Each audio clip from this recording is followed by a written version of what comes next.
there's a new phenomenon in the new home business that is shifting some of the demand from resale homes to new homes. For the last year or so, the demand for homes has dropped off when interest rates spiked up. Part of it had to do with pricing as well. Interest rates was part of the factor, but people were willing to absorb the higher price as long as they could get a lower interest rate. So what's happening is new builders are starting to do what's called buy downs, where if you're buying a new home and your interest rate, let's say, is going to be 6.8% or 7%, they'll give you a buy down of your mortgage so that your rate is really only 5% or 4%, closer to where it was 3 years ago. And what they're doing is they're giving you that buy down either for 3 years or 4 years, or maybe for the length of your loan, however long you keep it. And what this is doing is getting the demand to shift from resale to new homes. It's also better for the builder because it doesn't affect comparable sales.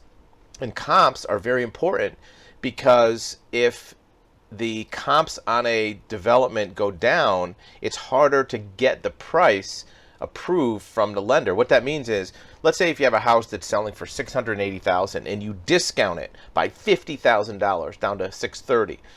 Well, that $630,000 price point is going to be established as a comparable sale. So when the future homes are sold, the appraisal is going to take that into account and make it harder to sell homes at a higher price. But if you do a mortgage buy down, even though the appraiser might take that into account a little bit in their calculation, it may not be as much of a factor. Plus, buying down the rate is more effective in getting the payment lower, right? That $50,000 price reduction might only reduce the payment X amount of dollars, but if you buy down the rate, it might actually lower your payment even more. So this is luring buyers back, according to this article. Now, what's going on behind the scenes? Here's what we've talked about in other videos.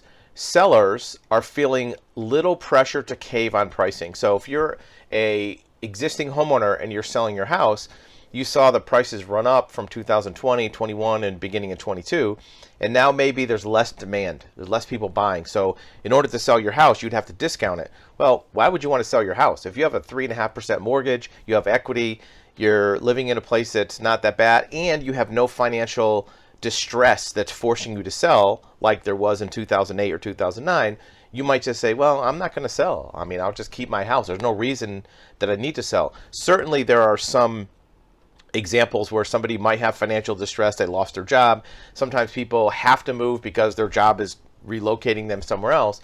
But even in those cases, there may not be the same level of distress to do a quick short sale, because if you are moving to another city, you might be able to keep your house and rent it out and make a profit. If you have a 3.5% mortgage and you paid $300,000 for that house in 2015, well, now you could probably rent it for $3,000, and your mortgage payment is maybe $1,200, so you can make a profit. You could also do an Airbnb. So many people are not rushing to discount their house like they did. In fact, remember that term short sale that was coined in 2008 or 2009? You never hear that anymore. You never need to do a short sale because everybody has equity. So this is one of the ways that new builders, new home builders, are trying to get their market share back. Because look, if you're a new home builder, unless you're selling houses, you're not in business, right? So they have to do something to get the market going. And this buy down of mortgage rates is a way to keep their construction machine working and getting people into new homes.